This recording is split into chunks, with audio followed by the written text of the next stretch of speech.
Praise the Lord. ஆண்டவராகிய இயேசு கிறிஸ்துவின் நாமத்தினாலே இந்த 54வது நாள் உங்களை சந்திப்பதிலே மிகவும் மகிழ்ச்சி அடைகிறேன். ஆண்டவருடைய பிள்ளைகளே, கர்த்தர் உங்களோடு கூட இருந்து உங்கள் போக்கையும் உங்கள் வரத்தையும் கர்த்தர் ஆசீர்வதிப்பாராக. நாம் ஜெபிக்கிற அத்தனை ஜெபங்களையும் கர்த்தர் கேட்டு இந்த 100 நாட்கள் முடிகிறதுக்குள்ளே ஏசப்பா பெரிய பலனை ஆண்டவர் தருவாராக. ஸ்பெஷலாக இந்த கடைசி 40 டேஸையும் நம்ம ஒரு ஸ்பெஷல் டேவாக மாற்றி இன்னும் கொஞ்சம் ஆண்டவரை இன்னும் கொஞ்சம் கூட நம்ம நெருங்கி பெரிய பெரிய அற்புதத்தை நாம் காணப்போகிறோம். ஆண்டவர் உங்களோடு கூட இருந்து வழி நடத்துவார். சோர்ந்தே போகாதீங்க. நம்முடைய ஜெபங்களெல்லாம் கர்த்தர் சமூகத்தில் கொண்டு போகப்பட்டிருக்கிறது. அது ஒன்றும் தரையிலே விழுவதே இல்லை.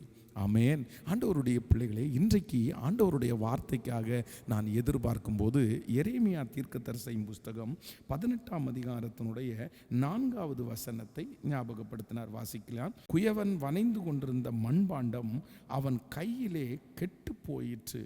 அப்பொழுது அதை திருத்தமாய் செய்யும்படிக்கு தன் பார்வைக்கு சரியாய் கண்டபடி குயவன் திரும்ப வேறே பாண்டமாக வனைந்தான்.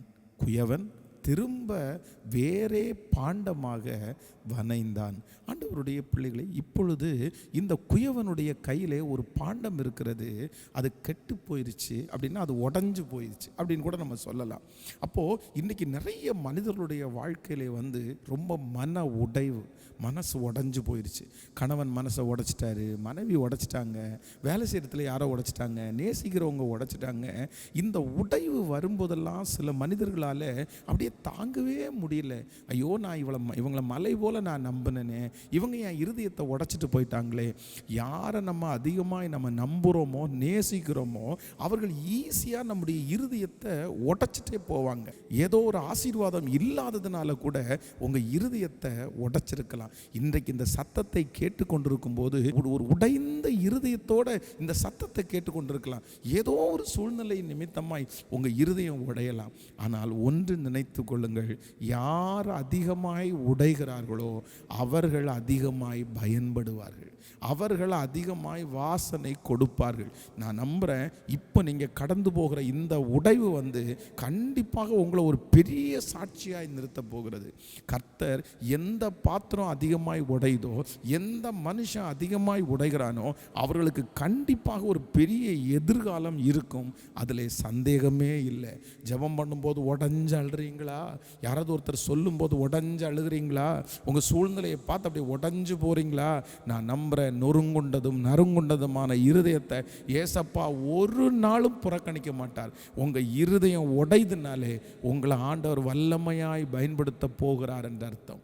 ஆமென். ஆண்டவருடைய பிள்ளைகளே, வேதத்தில் உடைஞ்சு போன 3 விதமான பாத்திரங்களை குறித்து நான் தியானித்தேன். நம்பர் 1, முதலாவதாக அன்னாளை குறித்து வேதம் சொல்லுகிறது.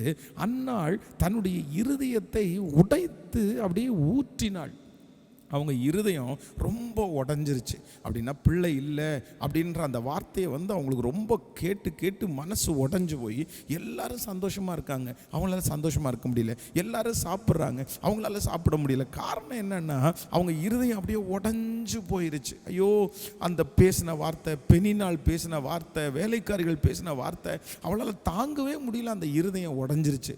உடனே தேவ சமூகத்தில் போய் அப்படியே முகங்குப்புற விழுந்து ரொம்ப அழுது கர்த்தர் சமூகத்தில் விண்ணப்பம் பண்ணுகிறாள்.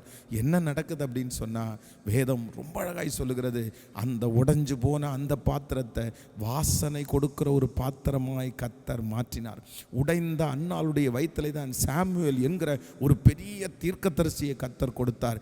அந்த உடைஞ்ச அந்த அன்னாள் திடீர்னு ஒரு நாள் பாடுகிறாங்க, ஆமேன், வல்லமையுடையவர் மகிமையானவைகளை எனக்கு செய்தார். பாட்டு பாடுறாங்க. நான் விசுவாசிக்கிறேன், இந்த சத்தத்தை கேட்கிற நீங்கள் உடைஞ்சு போயிருக்கிறீங்களா? இந்த உடைவு சீக்கிரமாய் மாறும்.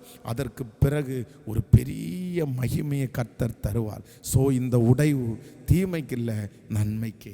ஆமேன். நம்பர் 2, இரண்டாவதாக வேதத்தில் ரொம்ப உடஞ்சது யார் அப்படின்னா தாவீது. ஒரு சிச்சுவேஷன் வரும்போது ரொம்ப உடஞ்சிடறாரு. தன்னுடைய மனைவி, தன்னுடைய பிள்ளைகள், தன்னோடு கூட வந்தவர்களுடைய மனைவி, பிள்ளைகள், இவங்க எல்லாம் சிறைப்படுத்தப்பட்டு கொண்டு போயிட்டு அவனுடைய வீடுகள், அவன் வச்சிருந்த உடைமைகள் நிறைய தீக்கிரையாக்கப்பட்டு கிடக்குது. ஐயோ, என்ன பண்ணுறதுன்னு தெரில. தாவீது மிகவும் நெருக்கப்பட்டான் அப்படின்னு வேதம் சொல்லுகிறது. அவனுடைய வாழ்க்கையில் ஒரு பெரிய உடைவு, எல்லாம் போச்சு. இப்போ வெறுமையாக நின்றுட்டுருக்குறாங்க. கூட இருக்கிற கூட்டமும் தனக்கு விரதமாய் கல்லறிந்தார்கள். ஆனால் இந்த மிகவும் நெருக்கப்படுகிற இந்த சமயத்தில் கர்த்தருடைய கரத்தில் போய் விழுந்தான். ஆண்டவரே நீங்கள் செய்யுங்கன்னு. அப்புறம் வேதத்தில் நம்ம பார்க்கும்போது ரொம்ப பெரிய ஆச்சரியம். இந்த தாவீது அந்த உடைவு அவனை ராஜாவாய் கொண்டு போய் நிற்க வைத்தது. அவன் இழந்த அனைத்தையும் திரும்பவும் அவன் பெற்றுக்கொண்டான். வேதம் சொல்கிறது தாவீது சகலத்தையும் திருப்பி கொண்டான். நான் விசுவாசிக்கிறேன், இன்றைக்கி இந்த சத்தத்தை கேட்கிற அன்பு பிள்ளைகளே, தகப்பனே, தாயே, ரொம்ப உடஞ்சு போயிருக்கீங்கல்ல. உங்கள் பிள்ளைகளால் உடஞ்சிட்டிங்களா? சூழ்நிலையினால் உடஞ்சிட்டிங்களா? இந்த கடனால் உடஞ்சிட்டிங்களா? ஒருவேளை நம்ம நாளாக நினைக்கிற காரியம் நடக்காதனால உடஞ்சு போயிட்டீங்களா? யாரோ உன்னை பேசிட்டு உடஞ்சு போயிட்டீங்களா? இல்லை, ஆண்டவர் சொல்றாரு, நீ அந்த தண்டை பின்தொடர், நீ சகலத்தையும் திருப்பி கொள்ளுவாய். ஆண்டவர் எல்லாத்தையுமே உங்களுக்கு திரும்ப தருவேன் என்று கர்த்தர் வாக்கு கொடுக்கிறார். ஆமேன், ஆமேன். நம்பர் 3, மூன்றாவதாக வேதத்தில் ரொம்ப உடைஞ்ச ஒரு குடும்பம் யார் அப்படின்னா இந்த லாசருடைய குடும்பம். மார்த்தாள், மரியாள்.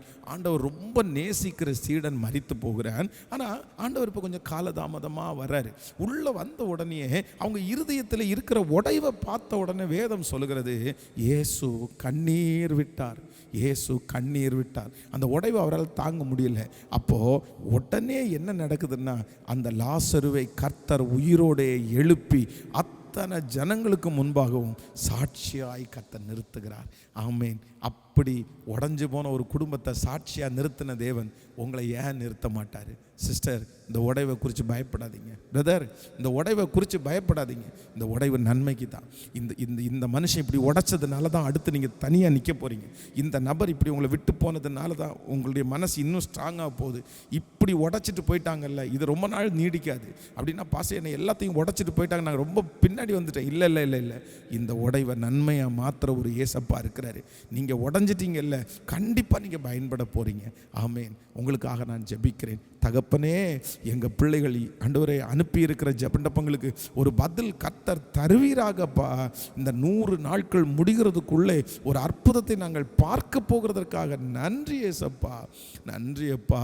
இந்த ஊழியத்தை தாங்குகிற பிள்ளைகளை ஆசீர்வதியும். பிறந்த நாளை, திருமண நாளை காண்கிற பிள்ளைகளை கர்த்தர் நீர் ஆசீர்வதிப்பீராக. உங்கள் தயவுள்ள கரம் தொடர்ந்து நடத்தட்டும். இயேசுவின் மூலம் ஜெபம் எடுக்கிறோம் நல்ல பிதாவே. ஆமேன், ஆமேன். God bless you. ஆண்டவர் ஆசீர்வதிப்பார். இன்றைக்கு நமக்கு ஃபாஸ்டிங் பிரேயர் 10 மணிக்கு ஆரம்பிக்கும். எல்லாரும் இணைந்து கர்த்தரை ஆராதிப்போம். Thank you, thank you.